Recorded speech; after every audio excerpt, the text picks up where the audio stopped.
You have to go to your temples for proof and validation and research and see the temples. It says the carving from the temples of Ipidasut, Karnak is called today. Sahu Nepet, Orion was Lord of the heavens. So here we see that this is Sahu, this is Neb, and this is Pet. So our ancestors saw Orion was Lord of the heavens. They carved it on the temples, but why did they put it there? That's what we want to look at. They saw, as we go back to the scriptures, we're going to bring the scriptures in the court of law. Well, is it in the scriptures? Yes, it's in the scriptures. In Amos, chapter 5, verse 8, it says, seeketh him that maketh the 7 stars of Orion. Uh-oh. 1, 2, 3, 4, 5, 6, 7. Seeketh him that maketh the 7 stars of Orion. Well, our ancestors saw that Ashra, our spiritual father, and the Zep-Tepi, for our spirit to go back to him, to rise up our caress, we see 1, 2, 3, 4, 5, 6, 7, and the constellation of Orion long before it was in Amos and the scriptures was even in existence. This is the Zep-Tepi, or the first time of creation. Our ancestors saw through the constellation, through the heavenly body, through astrotheology, through the cosmos, the first divine mother and father for them to live for eternity. A set represented Sahu, called Ceres today, and a Sar represented Orion. Our spiritual mother and father that we carved on the temples. Here we see the earliest story of a Sar who had an evil brother named Set. Many versions of the story, who got 72 conspirators to crucify him. Here we see this is long before the Cain and Abel story. You got it carved on the temples. And although you see it carved on the temples on the outside, still on the inside, they're still beautifully painted black. It's through this story of the union of Ashra and Asar's resurrection, through the union of Ashra and Aset, they have a holy child. It's told on the papyruses where the name paper came from. We see Tahuti, we did not worship animals, but Tahuti, the divine nectar, the messenger corresponding to Gabriel in the gospel, announces to the goddess Aset that she give a divine immaculate conception and virgin birth. So here you had this spiritual story where Tahuti came, who was a spiritual law, said Aset would have a holy child. This is long before Gabriel, the angel of the Lord, came through the back door and told Mary that she was going to have an immaculate conception. Now, our story was more spiritual because Tahuti gave the call, and Amun came to Asar and said that your wife Aset would have an immaculate conception. Now, I don't know about you, brother, but if your wife came to you and said an angel of the Lord in the back room came and said that she had an immaculate conception, I don't know if you go for it or not. I don't know. But that's belief. On these temples, right here, Dendera, at the temple of Het-Heru, let's go inside these temples, brothers and sisters, and going inside these temples, here we can see an ancient spiritual story where Asar, here we see he's born in a manger. But one of the things that I make sure of is that we get accounts that's not going to be revealed to tour groups who come through here. That's what I tried to do. Reveal the information that normally would be passed by and not even mentioned to many of the Europeans because it would conflict with their European Western world through their own European white supremacy thinks that everything started with them, or think that their whole European Christian concept started with them. This is a Torah book. It's good to pick these little books up. And it's written by the Mormons. The Mormons who write these books. The Mormons. Okay. But the Mormons are heavily into Kemet. Now, this is a chapel. This chapel is where Heru was born, in a manger, at December the 25th. Okay. Now, here's the book. Let me read it. You have the book? That's page 18. Here's the chapel, right where you are. Is that the same chapel? Yes. Okay, you see where I have yellow there, right? Right. Okay, so let me read it. This court and chapel, from a special unit within the great temple, they were used for the celebration of the day of the child in his cradle, a festival commemorating the birth of Horus, which, coming as it did at the close of the Egyptian year, offers a curious resemblance to the Christian festival of Christmas. How could it be a curious resemblance when this predates European Christianity? What was the symbol of this temple right here? What zoomorphic form? The cow. Now, have you often wondered why the cow is always in the manger? This is Hathor right here with the cow's ears that looked over Haru in his birth at December the 25th. Here you see a pictorial version of their painting of the European Jesus wrapped up like the mummy that was called the caressing, that we'll get into in the lecture series, showing you right here why is it a cow. No one had never asked why is the cow in the manger. Because the cow was Haru. And where Haru was born in the manger, this was his surrogate mother, the cow. That the cow symbolically plays the surrogate mother on over the European pictorial versions of the Bible that we have right here. So again, you can see where it all came from. I know this is hard for some folks, but you have come back to see it. Not one group, by the thousands who come here, is getting this like you're getting it. Just like you, I came here and the ancestors were speaking from these temples. Relieve us from religious persecution. Relieve us from the beast of the Western world. That's right. We are here for a total different reason that other people come back here. This is why we have to walk in the spirit of Ma'at. Leave Isfet behind, evil, and come and see the truth. Now you see the cow Haru over the king horse that you see right here. That every king that was born, like horse born in this chapel right here. Put this in your own mental court of law. Let's see all the evidence. And once all the evidence is presented, we can see where European Western version of Christianity copied from this. And judge it for yourself. You've heard their side of the story? Take time out and hear your ancestors' side of the story. We're not saying for you to believe it, but just like the court of law of Ma'at, let's put it on the Makaru. Let's put it in the witness stand of truth, justice, and righteousness on the square. And we want to hear the truth, the whole truth and nothing but the truth. And then judge it in this mental court of law. Now, the surrogate mother is Haru. Her symbol is a cow. Why the cow? Because she represented the great Mother Earth.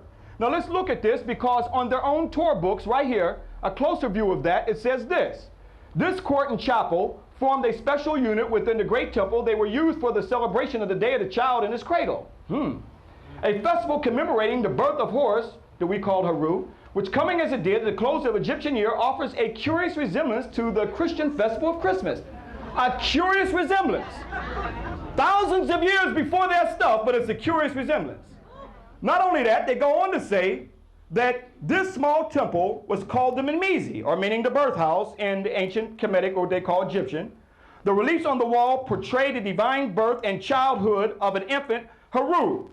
Now here we see the rites which related to Horus, Osiris, Horus, the father, and his death. This is where we get the Father, the Son, and the Holy Ghost from. And this early trihood of Asar, Aset, and Haru, brothers and sisters. On these temples you see Haru. She was a Tanihisian, or what is known as a Nubian goddess that came up from the south. Why do they got Hathor, or Haru, that our ancestors called him, over the European Jesus? Is that animal worship going on in the manger? Let's go after this now. See the cow, Hathor, over the European Jesus? Our ancestors always placed Hathor over the Pharaoh to rule because he was the divine king. He was called the King of Kings, the Sarah, the Son of God.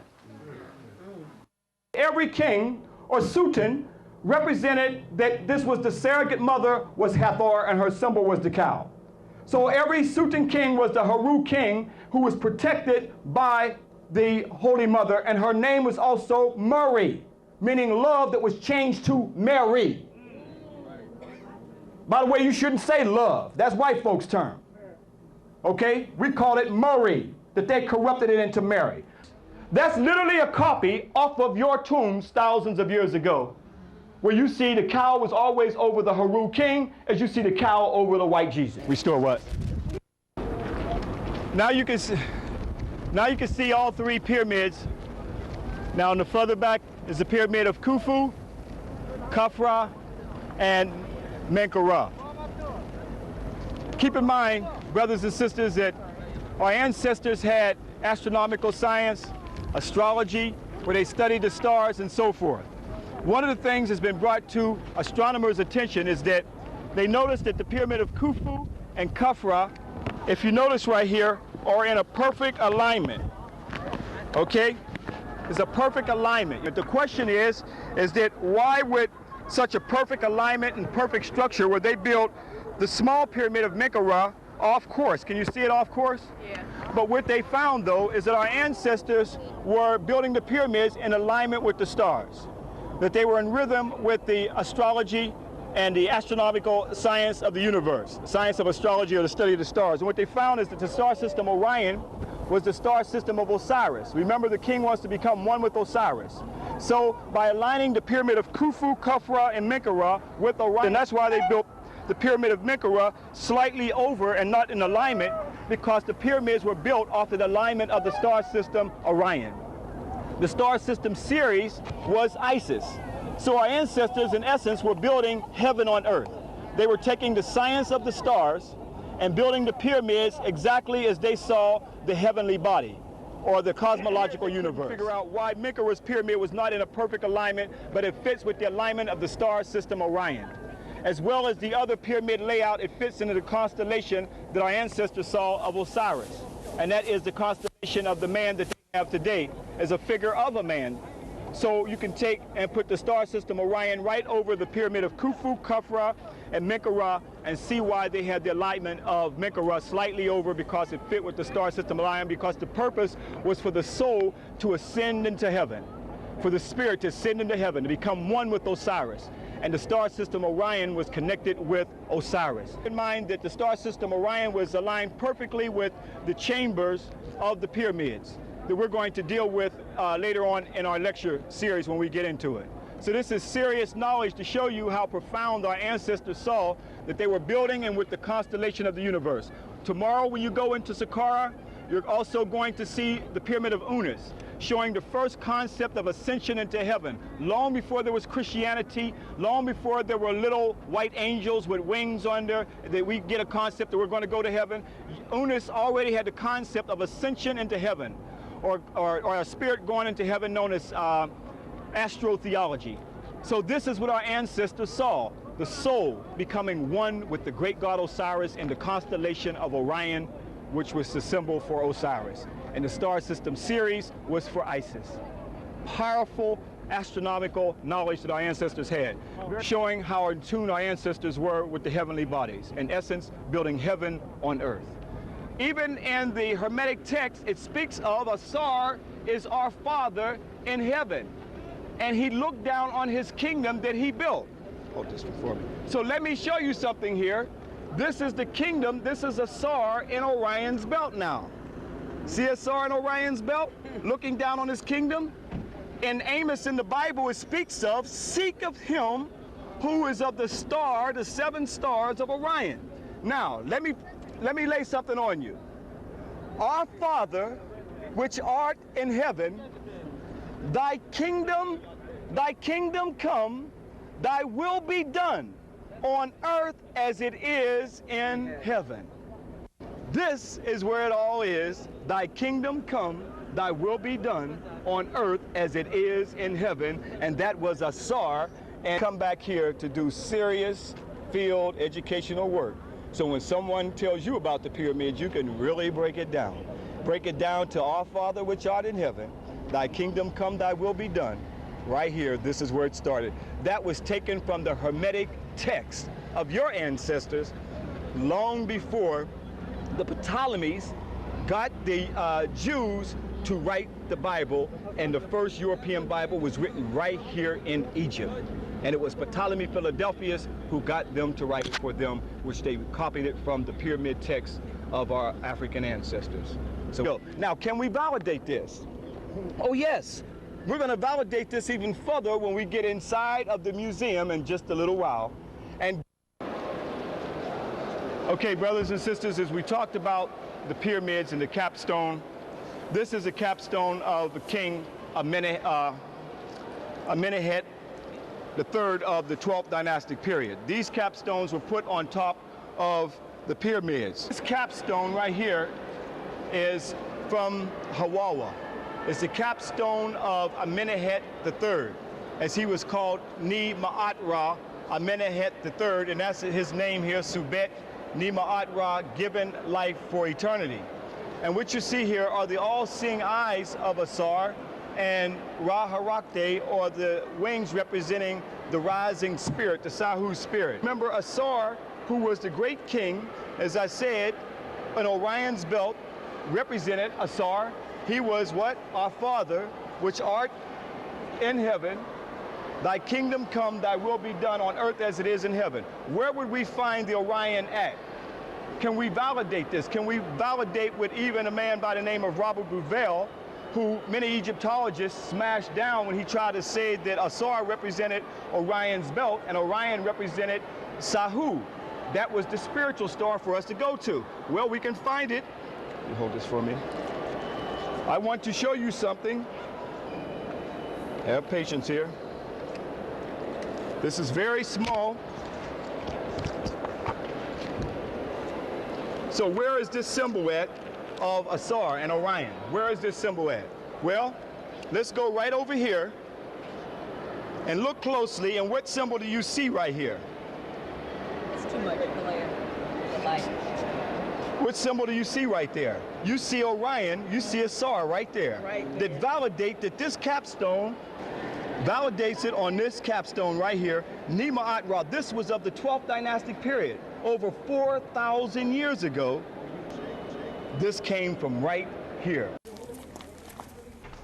When we're into arts, all the various forms that we find ourselves in, and we still find ourselves in the deification of somebody else's culture or some other people. Like, for instance, martial arts. If you go in a dictionary, you'll find that martial means a Roman god of war. Who would want to identify with a Roman god of war?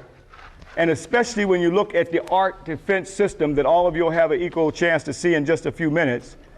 Long before martial, a Roman god of war, and long before the Asian art defense system, the origin of all of that came right here in Kemet. It was called the Mantu. The Mantu art form was an African defense system, long before a Roman god of war called martial art. Here you see another art form, even using the sticks and the art form. The one would look at as some kind of a karate chop. And then you see a flip that's taking place right here. So here you see, right, what they call judo. Here you see a flip right here, and also another form of the art with the brothers are trying to defeat the other and bring him down. So here you see an African defense system, but I want to show you that this is an African origin that goes as far back as the Nubas. This is your friend, you know him. One young brother came and actually got right into position one year as soon as he saw this, because he's at an independent school right there in San Antonio, an independent school about teaching our children. And we have two brothers who are from that school, and one brother who's at that school right now, and that's Brother Oba. And he's right here, an independent school. Now, keep in mind that that came from the Nubas, brothers and sisters. It was an African defense system, meaning that in this African defense system, you see the same exact thing right here. Now look at this here form right here, and look at these brothers from Nuba. Look how far back this goes. This is the same type of African defense system that is going on right now with the Nubas that you see with these two brothers right here, to show it's an African art form all the way from the Nubas. The Nubas who live in the highlands of the Sudan. Now, also, just as you see these two brothers right here, mixing it up, one trying to flip the other down, or look at the Nuba brother that you see right here. Okay? So that's why we come back in all forms to show our story, so we can document it, not just to have it from a European perspective, but have it from our African perspective, our African Kemetic perspective. So we see the two African defense system right here. Now keep in mind, when these brothers, why are they in this form of art right here with the Nubas anyway? They are fighting for something. They are fighting for the woman. And when one wins, he is able to get the sister, and when you had to have you a battle, I think that's why you see the brothers were in serious battle, lockdown battle, because this is what they were fighting for. Okay? Now, I think we'd be in serious lockdown battle if we were still fighting for this today. Okay, sometimes we get in a lockdown battle. Okay? But now you can see that this is a natural form where once the brother wins, he has the queen of the village, and she actually puts. So here you see it carved. Here you see it carved in stone, right here, brothers and sisters. So what is it called? Mantu art form. So we erased the martial art because we're not deifying Rome, and we're not deifying Roman deities, and nor we're not deifying Asia either. So let's get it right. You got an eyewitness account. Take your pictures and go back and show to others who continue to deify others instead of themselves. Hotel. We go to another area. Same scene you were talking about from the wall before, right? Huh? As we see the Ta-Nehisi Cushite soldiers from the land of the bow of Taseti, and we see them here because it is here that they excavated Mentuhotep's temple and got these soldiers. But notice that they're holding the sticks for battle right here. So when we go back to Musi land, and we can see the same culture among the Musi, the donga sticks that they use for fights. To this very day that are used, but you see them in the Cairo Museum among the Ta-Nehisi that was carried down the Nile. The Ta-Nehisi Kushite Ethiopians are also, we see from the art, and these blades or rings are around their hand that they use for fights. But let's go and see when I was in the Bume village of Ethiopia. Here, January 6th, we see our brother is wearing the band around his hand they use for fights for the Bume. But his culture, you see him here, it goes all the way back to the Kushite nation. And on the temples of Kemet, you can see the African defense system and see that that culture started with African people and karate and all these things today as you see the flips and so forth and the hands, and also you can see the arrow where we see the stick fighting that he's also using.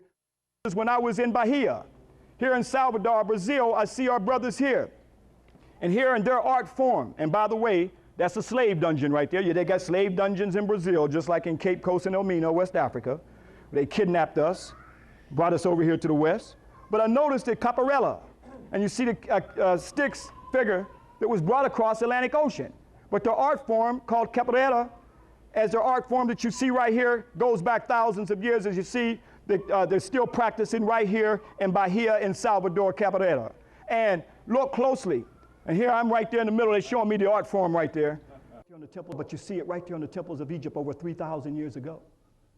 These are books in stone that our ancestors left us. And you see them with the stick figures for the fighting right here. So we got it. We can see it on the temples of Kemet, and we can see the wrestling styles are identical to what you see in ancient Kemet. As when we went into the village, and the Bume village in southern Ethiopia, the Kara as well. And we can see our brother right here, Brother Kisa, thank you. Kisa, who came with us. He's one of the brothers I selected to come into this region of Ethiopia. And you see him with our brother right here with the ring around his hand, defense system. And Brother Kisa went to fight with him. I said, brother, you can't mess with that, brother. He got a blade on his hand. He went through a quick move and blood started running all down his arm. Okay, so it was a quick move, but the brother was just defending himself because Kisa was trying to do something fast on him. But the brother was ready for him, but you can see where his culture is still passed down from the ancient Kushites.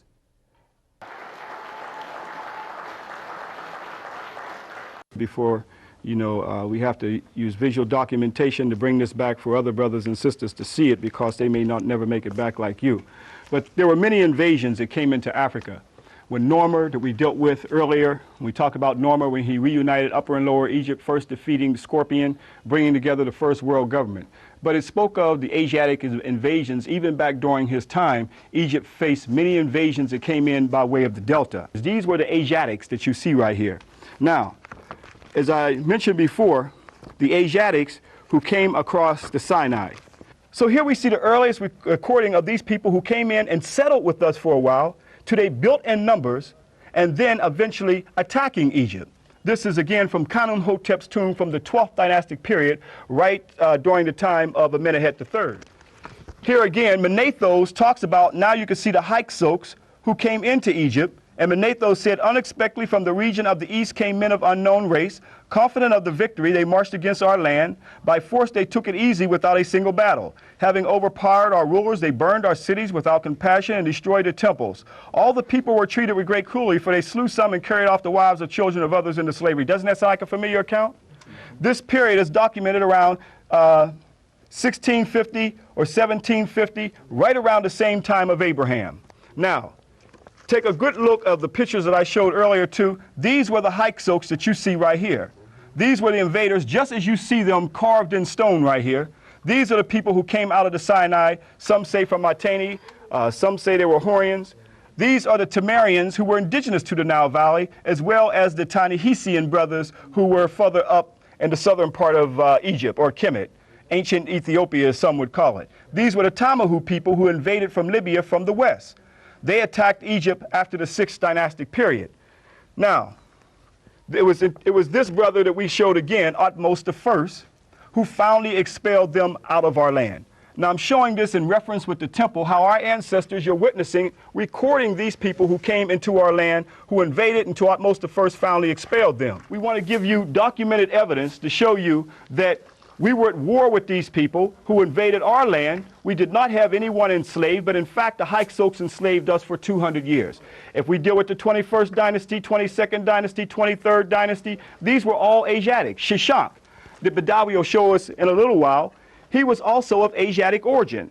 So again, indigenous African Kemetic people were not even on the throne then.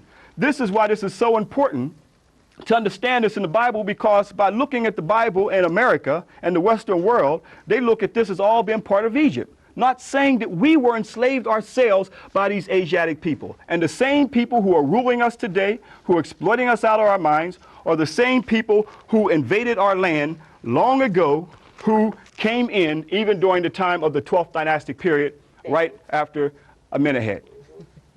And we called them the troglodytes who came out of the desert. How can we dispute this documented evidence, documented information? But the only way we're going to get this story right, we're going to have to start writing our own holy text, because if everybody else have had their story and revised the Bible, then why can't we, the original writers of the book, bring it back to its African origin? Now, right here on these temples here, now you can see documented where we tied them up, roped them, and forced them out of our land. These are the people that we've always had problems with. The problem is we don't understand a historical war. It's a historical war with these people. And European Ashkenazi European Jews know this. We're the people who don't know it. It's an ancient historical war from the time we've had contact with them. So we're coming back here and hearing the words of our ancestors and those who knew what happened in that day, and that's why they had to turn the story against African people. So you're coming back for an eyewitness account, not for spiritual enslavement, but for spiritual freedom, for the emancipation of our souls, for the resurrection of African people. Yes, sir. Okay. Thank you, sir. Yes, sir. For many years, brothers and sisters returned back with us on the Kemet New Know Thyself educational tour to see an eyewitness account what our ancestors wrote for us on the temples and tombs, which are books in stone, that now end up in many of the biblical stories today. Let's continue with the live lecture. These are the people who enslaved our people. These people set up in an area of Kemet and Lower Kemet called Avaris, took over, and were enslaving the Africans for over 200 years until Second Enrei of the 17th dynasty, and it is he who waged war on the battlefield, and his life was lost on the battlefield, and it was his son Ahmose who continued the battle until his son Ahmose, who opened up the 18th dynasty. This is a real person, brothers and sisters, who said never again. He was the liberator, the emancipator, who kicked these Hyksos out of our land. This is the real historical account that we've got to start teaching our people, brothers and sisters. So they took from this African right here name Ahmose and made a Moses. This is the only account that we expelled a large group of people out of our land, this African right here who opened up the 18th dynasty known as the Golden Age. This is the historical account, brothers and sisters. In fact, let's go into another warrior soldier, as we see in his name, Men-Keperah, Tahuti Mays. He had 17 battles and won them all. He also wanted to make sure that these Hyksos were not going to come into our land. Here you see Men-Keperah's battle, showing where he's battling the Hyksos. Look at some of them hiding behind trees as cowards right here. This is the story that our ancestors left us in stone, as though they knew that one day we would forget our story. Here's the battle of Men Keparah, who battled and wanted to make sure these Hyksos were not going to come into our land. In fact, this brother, he made sure that he even educated these people he was conquering into the Kemetic history, okay, initiated them into make sure that they will keep control of people that they're conquering. So that brother was brilliant. In fact, he put a whooping on a city so bad called Megiddo. Do you know this is where the name Armageddon came from, Megiddo right here? That's where the origin of that name came from. But this is the brother, Ursama At Rasab Tepen Rara Mesumori Amen. A little practice, you can say it too. He also had to fight some people called the Hittites. See, we're constantly at war with these people coming from the north, brothers and sisters. We left the reliefs over 3,000 years ago carved in stone. In fact, there's one story right here where Ursama Atra told his generals, he said, cut off the right hand of the enemy. But he noticed that the right hand and the left hand was turning up. He told them to cut off the right hand to make sure that they weren't cowards. So he said, the enemy only has one thing I know they got, and that's the foreskin. So he told them to cut off the foreskin, and that's what you see right here, the foreskin right here. These are stories and accounts that's carved on these temples, brothers and sisters. Our story is here. Now, what does that have to do with the scriptures? Well, let's go to Samuel, and it talks about David wants to marry the daughter of Saul. So Saul tells him to go and do what? Cut off the foreskin of the Philistines, as it says in Samuel chapter 18, verse 27. Wherefore David arose and went, and he and his men, and slew of the Philistines 200 men, and David brought their foreskins, and they gave them the full tale to the king, that he might be the king's son-in-law. So here you got it written here in Saul, but long before Saul, our ancestors cut off the foreskin, where Ramesu told his generals to cut off the right hand, and he noticed right and left hands were turning up, and he told them to cut off the foreskins, where it ended up in Saul in the Bible. What makes somebody who just put it on some paper versus that which is carved in stone? Spiritual enslavement.